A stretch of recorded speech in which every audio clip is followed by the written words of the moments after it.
basah masih tercium setelah hujan kecil yang turun menjelang sore.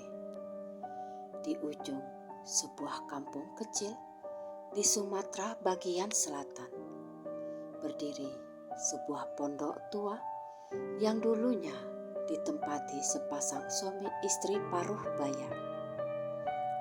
Namun sejak keduanya meninggal beberapa tahun lalu, pondok itu kosong.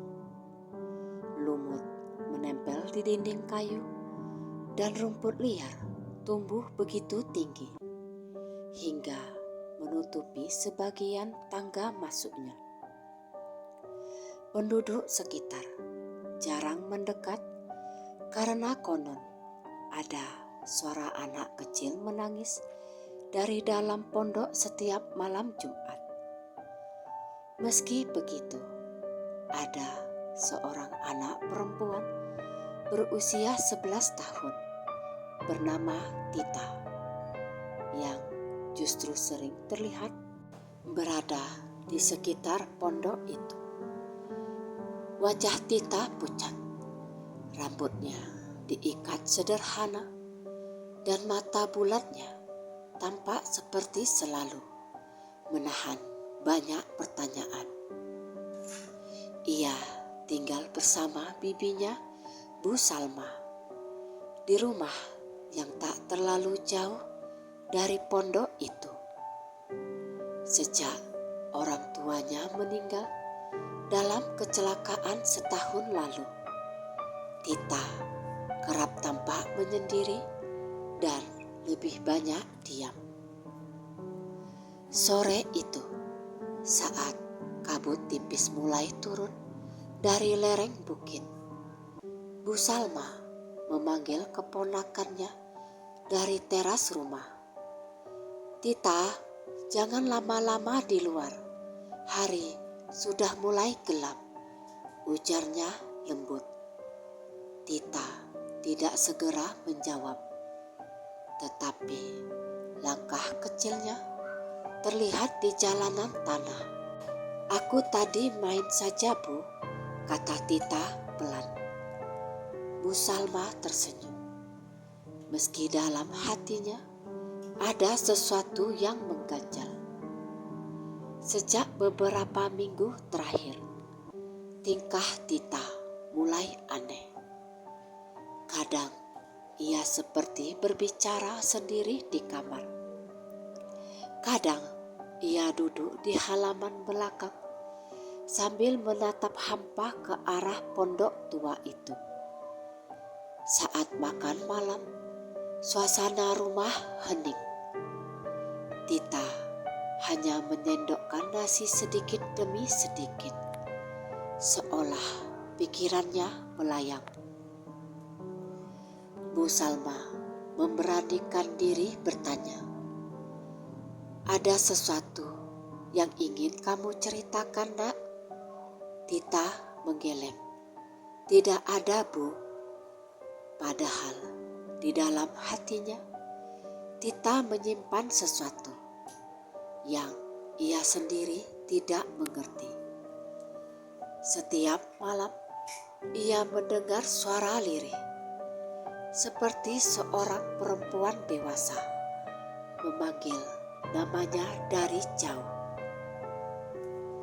Suara itu memanggil dengan nada rindu, tetapi juga penuh pilu.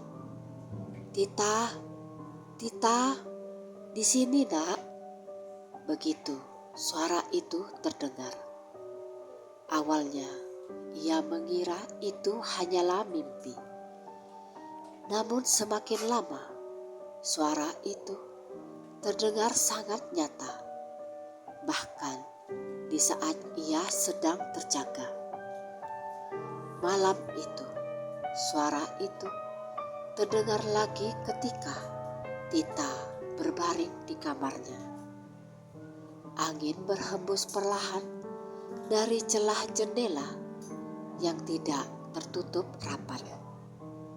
Tita menarik selimut, memejamkan mata rapat-rapat, Namun suara tersebut semakin jelas.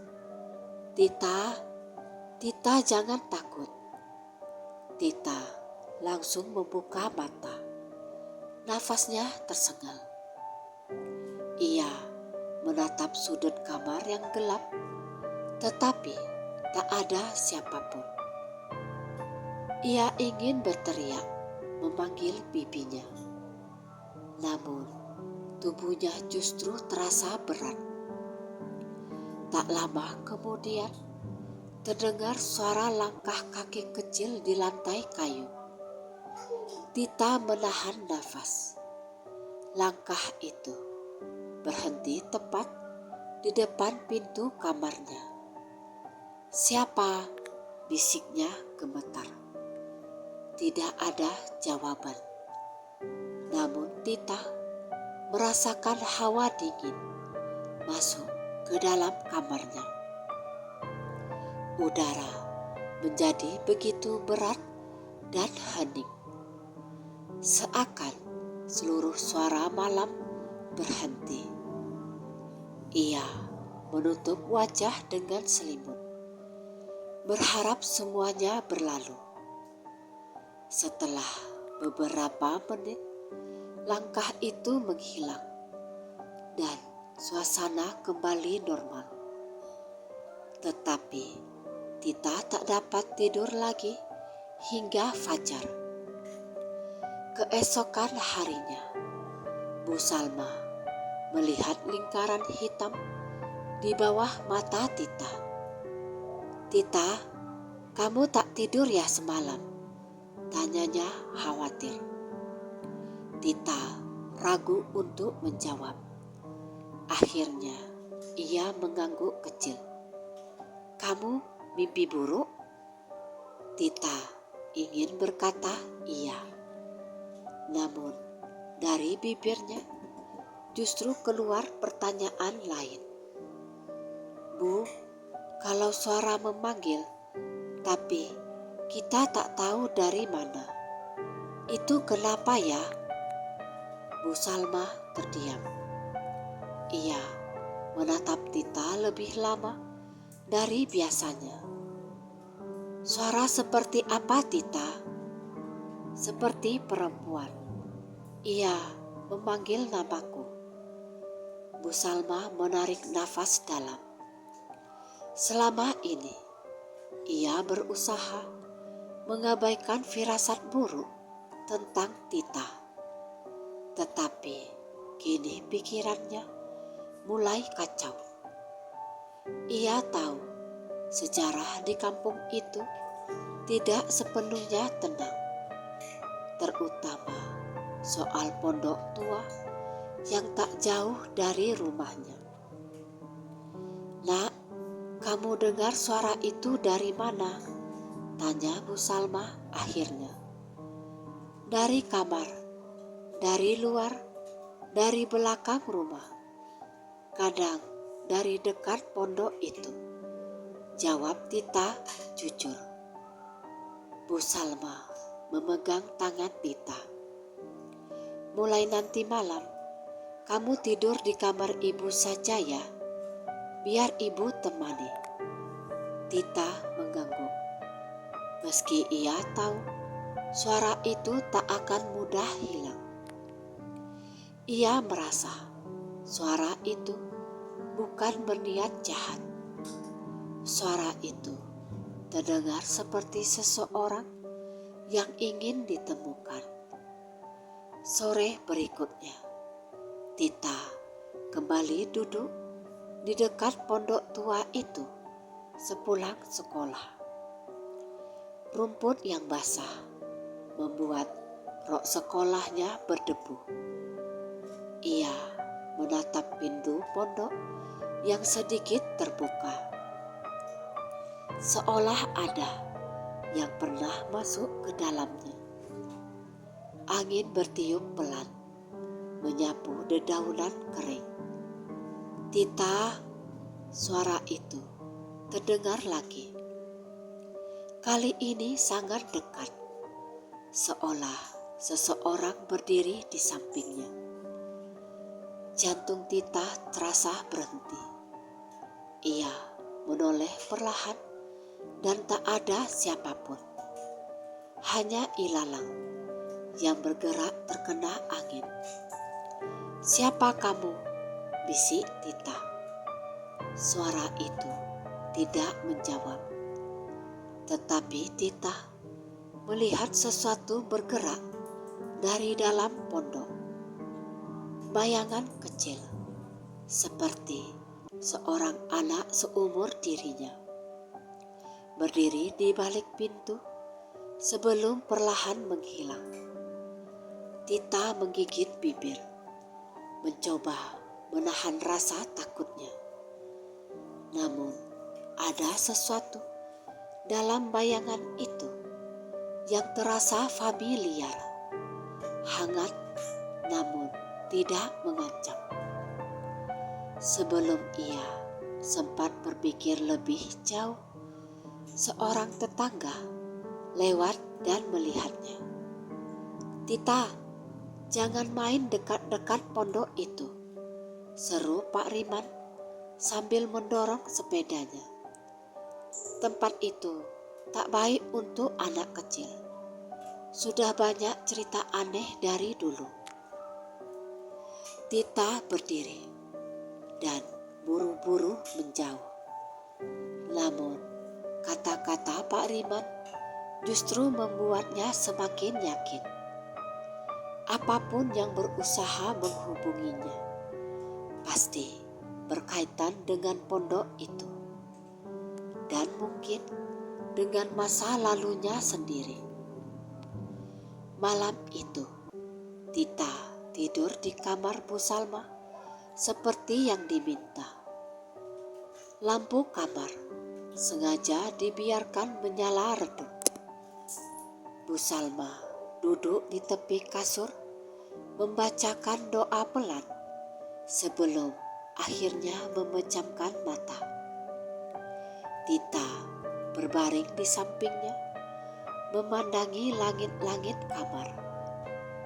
Ia berharap malam itu akan lebih tenang. Namun begitu jam mendekati tengah malam, hawa dingin mulai merayap seperti biasa. Tita menoleh ke arah bibinya. Bu Salma tampak tertidur lelap. Tita ingin membangunkannya, tetapi ia takut dianggap berlebihan. Ia menggenggam selimut lebih erat. Lalu suara itu datang lagi. "Tita," suara lembut, nyaris seperti gumaman. Tita membeku. Kali ini suara itu terdengar seperti berada di dalam kamar, bukan dari luar. Tita membuka mata perlahan, menatap sudut ruangan yang gelap. Ada sesuatu, kabut tipis yang melayang. "Tita, nak," suara itu memanggil lagi. Terdengar sendu dan penuh rindu. Tita menelan ludah. "Kenapa kamu panggil aku?" bisiknya hampir tak terdengar. Kabut itu bergerak, perlahan membentuk sosok samar seorang wanita dewasa. Rambut panjang, wajah tidak jelas, tetapi auranya terasa hangat. Bukan menyeramkan, melainkan seperti seseorang yang begitu ingin mendekat, namun terhalang sesuatu. Tita menahan nafas. "Siapa kamu?" Sosok itu seolah mencoba menjawab, tetapi bentuknya bergetar seperti asap tertiup angin. Tita hanya mendengar bisikan yang tak jelas, seperti desahan angin yang menyebutkan nama Mak. Tita panik. "Emak, maksud kamu apa? Aku tidak punya emak. Mak aku sudah tak ada." Sosok itu meredup, lalu menghilang begitu saja, seolah terhisap udara. Tepat setelah itu, tubuh Tita terasa ringan kembali, dan udara dingin menghilang. Tita menarik nafas panjang. Air matanya menetes tanpa ia sadari. Ia tidak mengerti kenapa sosok itu membuat dadanya terasa sesak, seolah menyentuh ruang kosong yang selama ini ia pendam. Ia ingin membangunkan Bu Salma, tetapi ia tahu bibinya itu butuh istirahat. Ia mencoba memejamkan mata, meski rasa takut dan penasaran bercampur menjadi satu. Keesokan paginya, Bu Salma melihat Tita murung. "Kamu dengar suara itu lagi ya semalam?" Tita hanya mengangguk. "Kamu dengar apa?" Tita menunduk. Dia bilang, "Mak." Tubuh Bu Salma menegang seketika, namun ekspresinya ia sembunyikan. "Mungkin kamu salah dengar, Nak. Kamu terlalu capek." Tidak, Tita yakin apa yang ia dengar. Namun ia tak ingin memaksa bibinya percaya. Ia berangkat sekolah dalam diam. Sepulang sekolah, Tita kembali melewati pondok tua itu. Kali ini lebih dekat. Daun yang jatuh di tanah menimbulkan suara renyah ketika ia melangkah. Ada rasa takut, tetapi juga ada rasa ingin tahu yang begitu kuat. Ia ingin tahu kenapa sosok itu selalu memanggilnya. Tita berdiri di depan pintu pondok. Ia membuka pintu dengan hati-hati. Engselnya berderit nyaring, membuat bulu kuduknya merinding. Di dalam, suasananya lembab dan gelap. Sebagian jendela pecah, beberapa papan dinding lapuk. Namun, di tengah ruangan, Tita melihat sesuatu. Sebuah foto usang tergeletak di atas lantai. Entah bagaimana, foto itu masih utuh. Perlahan, Tita memungutnya. Foto itu memperlihatkan seorang perempuan muda menggendong bayi. Wajah perempuan itu terlihat lembut. Senyumnya manis. Ada sesuatu tentang wajah itu yang familiar. Tita merasakan debaran aneh di dadanya. Saat ia hendak meletakkan foto itu kembali, terdengar suara lembut tepat di belakangnya. "Itu kamu waktu bayi." Tita langsung memutar kepalanya. Ia membeku di tempat. Di sudut pondok berdiri bayangan anak kecil. Rambutnya kusut, pakaiannya lusuh, dan wajahnya pucat. Namun mata anak itu terlihat seperti menahan tangis. Tita mundur 2 langkah. "Kamu siapa?" Anak itu tidak menjawab. Ia hanya mengangkat tangan menunjuk ke foto yang sedang Tita pegang. "Itu ibumu." Jantung Tita serasa berhenti. Ibu aku, tapi kata Bu Salma, ibu aku meninggal setahun lalu. Anak itu menggeleng pelan. Ibumu sudah lama meninggal. Yang kamu panggil itu bukan ibu kandungmu. Tita terpaku. Kata-kata itu menggores tajam hatinya. Ia tidak sepenuhnya mengerti. Tetapi kata bukan ibu kandungmu terasa seperti gemuruh besar yang mengguncang pikirannya. Apa maksud kamu? Tita mulai menangis. Anak itu mendekat, tetapi langkahnya tidak menimbulkan suara apapun. Kamu tidak tahu, Tita, mak kamu meninggal di pondok ini. Dunia Tita seperti runtuh. Sebelum ia sempat bertanya lebih jauh, angin tiba-tiba masuk ke dalam pondok. Sangat dingin hingga membuat foto di tangan Tita hampir terlepas.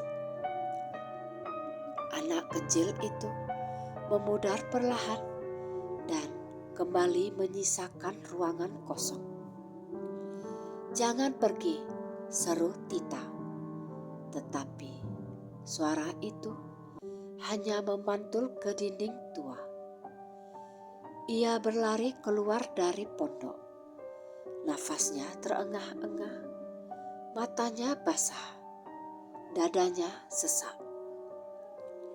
Ia tidak langsung pulang, melainkan duduk di pinggir jalan, mencoba menenangkan diri. Beberapa menit kemudian, Bu Salma datang berlari setelah mendengar laporan tetangga bahwa Tita masuk pondok tua. Tita, kamu tidak apa-apa? Bu Salma memeluknya erat. Tita tidak menjawab. Ia hanya memeluk bibinya sambil menangis. Bu Salma membawanya pulang tanpa bertanya lagi. Namun malam itu, setelah Tita tertidur, Bu Salma duduk lama di ruang tamu, memandangi jendela yang mengarah ke pondok tua. Wajahnya pucat, tangannya gemetar. Aku kira masa lalu itu tak akan kembali, bisiknya lirih. Pagi itu, rumah terasa lebih sunyi dari biasanya. Tita belum sepenuhnya pulih dari ketakutan semalam. Tetapi ia memaksa dirinya bangun dan bersiap seperti biasa. Bu Salma menatapnya dari dapur dengan wajah yang tak bisa disembunyikan lagi. Ada rasa cemas mendalam di matanya. Tita, nanti sepulang sekolah, ibu ingin bicara padamu, kata Bu Salma pelan. Tita hanya mengangguk. Ada banyak hal yang ingin ia tanyakan juga. Tetapi ia tak yakin apakah bibinya siap menjawab. Namun satu hal pasti, kenyataan bahwa ibunya bukan ibu kandung membuat hati kecilnya gemetar. Sepulang sekolah, Tita duduk di ruang tamu. Bu Salma menyiapkan teh hangat, lalu duduk di hadapannya. Suasana begitu hening, hingga suara angin dari luar terdengar jelas. Bu Salma, Tita membuka suara terlebih dahulu. Benar, mak aku bukan ibu kandung aku. Pertanyaan itu membuat Bu Salma menunduk lama. Bibirnya bergetar sebelum akhirnya ia mengangguk perlahan. Tita, ada banyak hal yang selama ini ibu simpan. Bukan karena ibu ingin berbohong, tetapi ibu ingin kamu tumbuh tanpa beban. Kenapa ibu tidak bilang dari dulu? Suara Tita pecah, meski ia berusaha menahannya.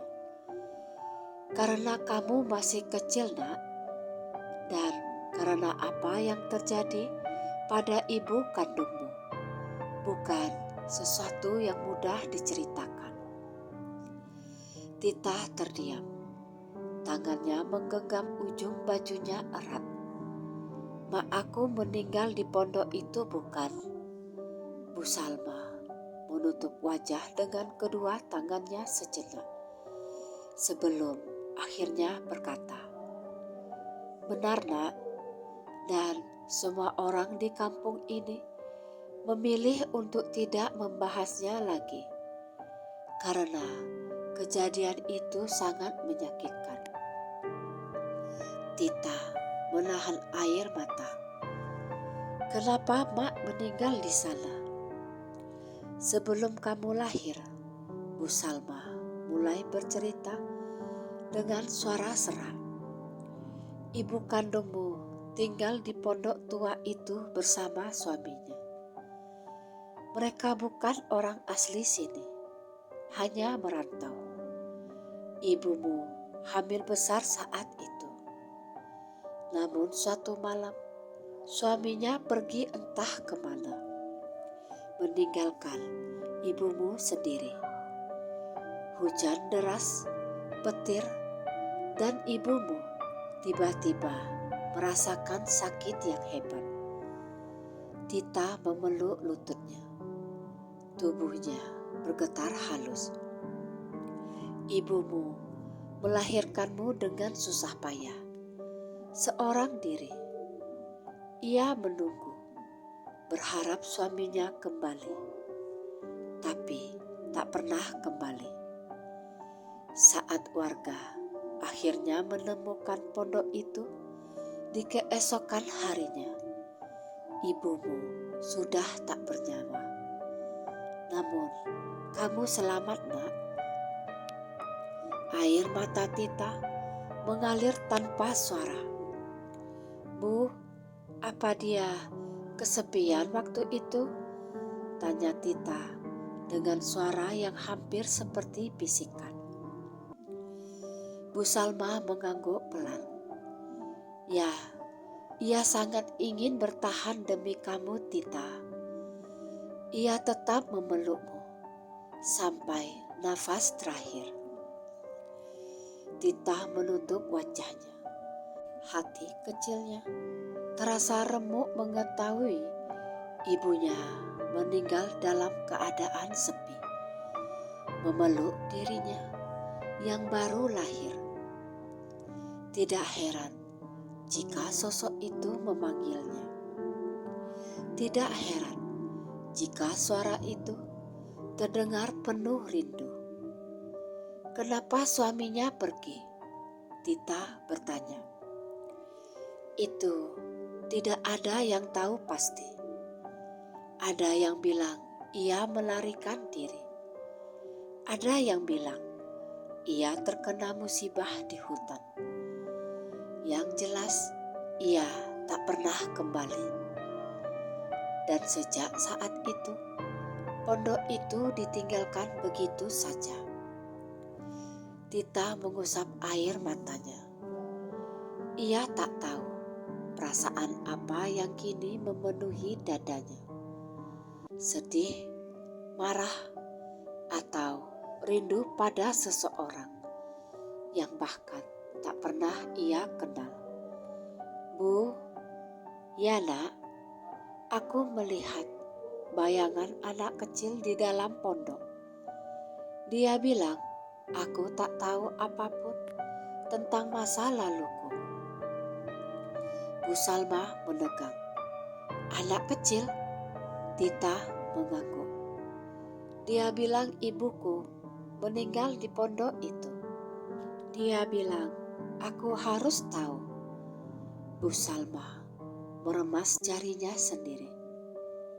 Tita, ada sesuatu yang juga harus ibu ceritakan. Sebelum ia sempat melanjutkan, suara pintu belakang berderit samar. Keduanya menoleh. Angin yang masuk terasa dingin, jauh lebih dingin dari biasanya. Tita menggenggam tangan bibinya. Tita, suara itu datang lagi. Tita berdiri tanpa sadar, seperti ditarik oleh sesuatu. Bu Salma memegang bahunya, mencoba menahan. Tita, jangan pergi. Bu, dia panggil aku, kata Tita lirih, tetapi matanya dipenuhi air. Pintu belakang yang tadinya setengah terbuka bergerak pelan, seolah ada tangan tak terlihat yang mendorongnya. Tirai tipis berkibar, memperlihatkan halaman belakang yang diterangi sinar matahari sore. Di bawah pohon besar di belakang rumah, tampak sosok perempuan samar berdiri. Lebih jelas dari sebelumnya. Rambutnya panjang tergerai, cahaya lembut memantul dari tubuhnya. Wajahnya masih buram, tetapi garis tubuhnya menunjukkan kehangatan dan kerinduan. Tita terpaku. Mak, suaranya pecah sendiri. Sosok itu tidak menjawab, tetapi mengangkat tangan, seolah meminta Tita mendekat. Angin berhenti, suara burung-burung mendadak hening. Hanya detak jantung Tita yang terdengar jelas di telinganya. Bu Salma mendekatkan tubuhnya kepada Tita. Tita, dengarkan ibu. Mak kamu bukan sosok yang jahat. Dia tak pernah ingin menyakitimu. Tapi dia terikat pada tempat dia meninggal. Dan dia tak pernah bisa pergi karena masih memikirkanmu. Tita menoleh penuh air mata. Jadi dia, selama ini dia cuma ingin aku tahu. Ya, mungkin dia ingin kamu memaafkan keadaannya dulu. Tita menggigit bibir hingga bergetar. Aku gak marah sama emak. Aku cuma tak tahu apa-apa. Sosok itu bergerak sedikit mendekat, lalu berhenti. Tita, kata Bu Salma, kalau kamu siap, kita datangi pondok itu malam ini. Kita bantu ibumu menemukan ketenangan. Mata Tita membesar. Ada rasa takut, tetapi ada pula keinginan yang begitu dalam untuk bertemu lagi dengan sosok yang memanggil dirinya. Perlahan ia mengangguk. Bu Salma memeluknya erat dan berkata, baiklah nak, malam ini kita bebaskan ibumu. Sosok perempuan itu memudar perlahan, seperti kabut tersapu angin. Tapi sebelum hilang sepenuhnya, Tita melihat sesuatu. Senyum samar yang begitu hangat, seolah mengatakan bahwa ia sudah menunggu momen ini sejak lama. Malam tiba dengan langit yang tampak lebih gelap dari biasanya. Awan hitam menggantung rendah, seolah menahan hujan. Udara dingin merayap di antara pepohonan yang berdiri di sekitar kampung. Tita berdiri di depan rumah dengan jaket tipis, memegang erat tangan Bu Salma. Ada ketakutan yang mencengkram dadanya. Tetapi ada pula keberanian yang perlahan tumbuh, keberanian untuk menghadapi kebenaran tentang asal-usulnya. "Sudah siap, Nak?" tanya Bu Salma pelan. Tita mengangguk. "Aku ingin Mak tenang, Bu." Mereka berjalan menuju pondok tua itu. Cahaya lampu Petromax yang dibawa Bu Salma menerangi jalan setapak yang dipenuhi dedaunan kering. Setiap langkah membuat suara gesekan lembut yang terpantul di udara malam yang sunyi. Pondok itu tampak semakin gelap ketika mereka mendekat, seolah menyerap cahaya di sekitarnya. Saat tiba di depan pintu, Bu Salma berhenti. "Tita, ingatlah, apapun yang kamu lihat nanti, jangan takut. Mak kamu sangat mencintaimu." Tita menggenggam tangan bibinya lebih kuat. "Aku tak takut kalau itu emak." Bu Salma membuka pintu pondok perlahan. Engsel yang berderit memecah keheningan, dan hawa dingin yang lembab menyelimuti mereka. Dalam cahaya lampu Petromax, ruangan itu tampak sama seperti sebelumnya. Lapuk, berdebu, dan dipenuhi jejak waktu yang diam membatu. Tita melangkah masuk. Tiba-tiba udara berubah. Hening. Hening yang begitu pekat sampai Tita dapat mendengar detak jantungnya sendiri. "Mak," panggil Tita dengan suara lirih. Hening. Kemudian angin dingin berhembus pelan dari sudut ruangan. Cahaya lampu Petromax berkedip-kedip. Lalu tampak sebuah kabut lembut muncul di tengah ruangan. Kabut itu semakin pekat, perlahan membentuk siluet perempuan yang pernah Tita lihat, lebih jelas daripada sebelumnya. Rambut panjang tergerai, baju sederhana, tubuh samar, tapi wajahnya mulai terlihat. Tita menutup mulut dengan tangan. Matanya mulai berkaca-kaca. Sosok itu menatapnya dengan wajah penuh kehangatan, meski penuh luka yang sulit dijelaskan. Mata yang lembut itu tampak berkaca, seolah menyimpan kerinduan bertahun-tahun lamanya. "Mak," bisik Tita sambil melangkah sedikit maju. Sosok itu mengangguk perlahan. Tita tak bisa menahan emosi.